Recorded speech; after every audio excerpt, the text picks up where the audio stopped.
Eu saúdo os amados irmãos na graça e na paz do Senhor Jesus. Amém? Abra sua Bíblia, amados irmãos, no livro de 2 Coríntios, capítulo de número 5, verso de número 1 ao verso de número 21, em nome do Senhor Jesus. Amém?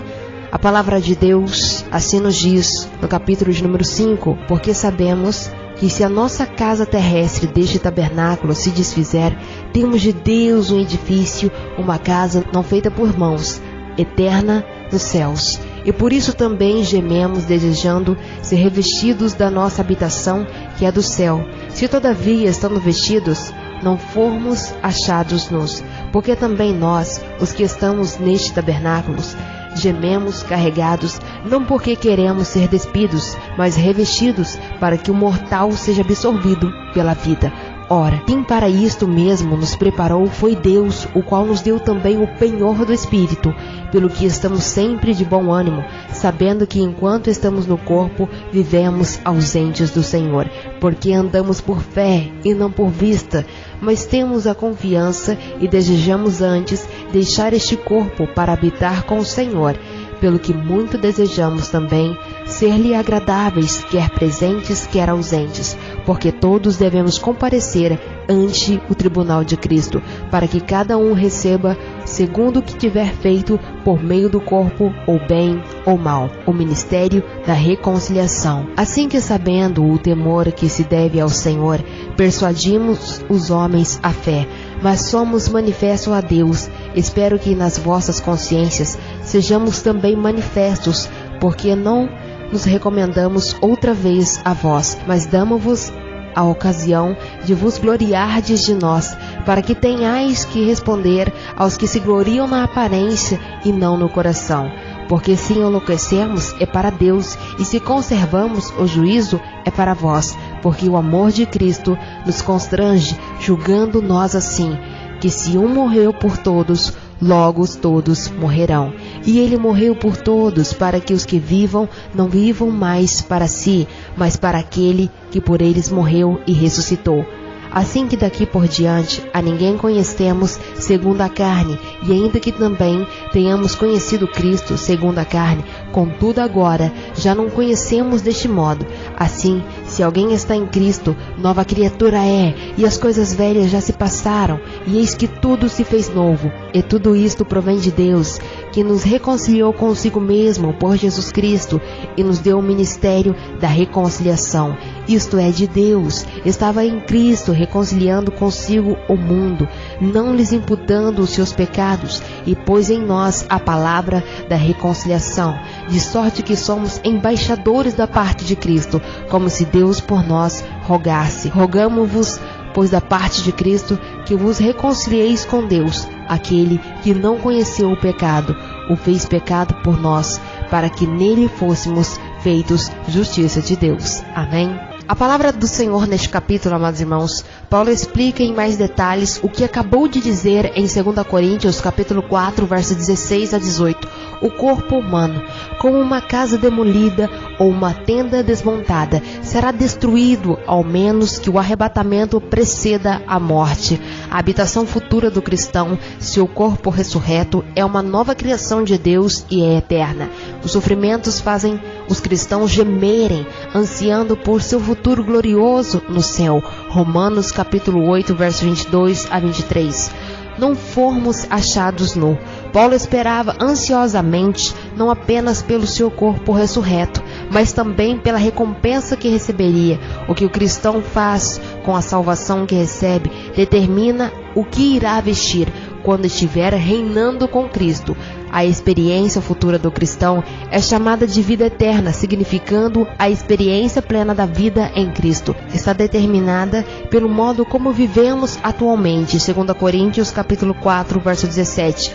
Penhor. A obra do Espírito Santo na vida do cristão pode ser comparada a um depósito ou uma garantia. 2 Coríntios capítulo 1, verso 22. A presença do Espírito de Deus garante aos cristãos que o Senhor os comprou. Eles não são mais escravos do pecado, mas filhos de Deus. Irão receber todos os direitos e privilégios como filhos de Deus quando seu Salvador retomar, ou seja, Jesus Cristo em glória e em poder. Pelo fato do cristão ter a garantia divina, pode estar de bom ânimo, um vocábulo grego que significa confiante. Vista significa aparência. No versículo 7, Cristo não está presente fisicamente, portanto os cristãos vivem pela fé. João capítulo 20, verso 29. Após o pensamento, Paulo retoma o assunto do versículo 6, em que afirma que desejava não apenas confiante de que estaria partindo para estar com Deus, mas que desejava estar com o Senhor após a sua morte. Essa é uma das passagens no Novo Testamento que indicam para onde os cristãos seguem imediatamente após a morte. Estarão com Jesus no paraíso. Filipenses capítulo 1, verso 23. A promessa de Cristo ao criminoso arrependimento na cruz, ao seu lado, confirma-nos isso. Hoje estarás comigo no paraíso. Lucas capítulo 23, verso 43. O desejo de estar com Cristo produz em nós a vontade de agradar-lhe. Lucas capítulo 19, verso 17. Esforçamo-nos para agradar ao Senhor, não apenas porque sabemos que estaremos com Ele, mas também porque Ele irá avaliar nossas obras, ou bem ou mal, e nos recompensará da maneira devida. A pessoa que não se importa com a realização de boas obras demonstra uma grave falta de percepção, ou seja, de pecado. E a pessoa que estiver feito uma obra mal, seja ela como for, a palavra de Deus é bem clara, seja ela bem ou mal, o Senhor irá recompensar de acordo com as suas obras, porque a palavra do Senhor diz: pelos seus frutos os conhecerei. Então, amados, deem frutos bons, para que o Senhor recompense você por esses tais frutos e não pela má obra. Comparecer significa fazer conhecido. Aqui pode referir-se simplesmente a uma aparição, tal como a um tribunal perante o juiz. Também pode significar que os cristãos se apresentarão perante ao Senhor com seu verdadeiro caráter exposto. Receber aqui significa ter de volta, obter algo equivalente ou que é devido.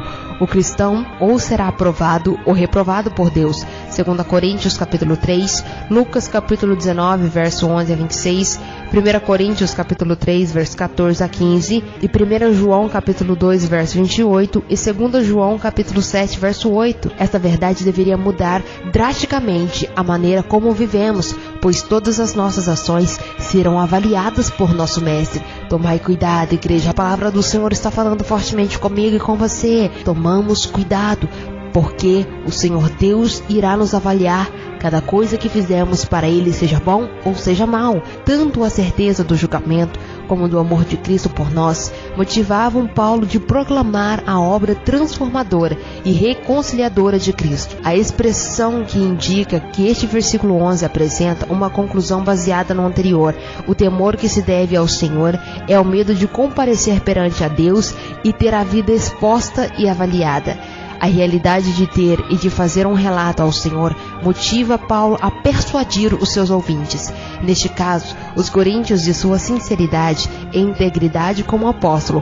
Paulo defendia a integridade de seu ministério não para ganhar a aprovação dos coríntios outra vez, mas para que eles pudessem responder aos que gabavam de sua aparência de piedade, tais como os falsos profetas que haviam entre eles, em 2 Coríntios capítulo 11, verso 18.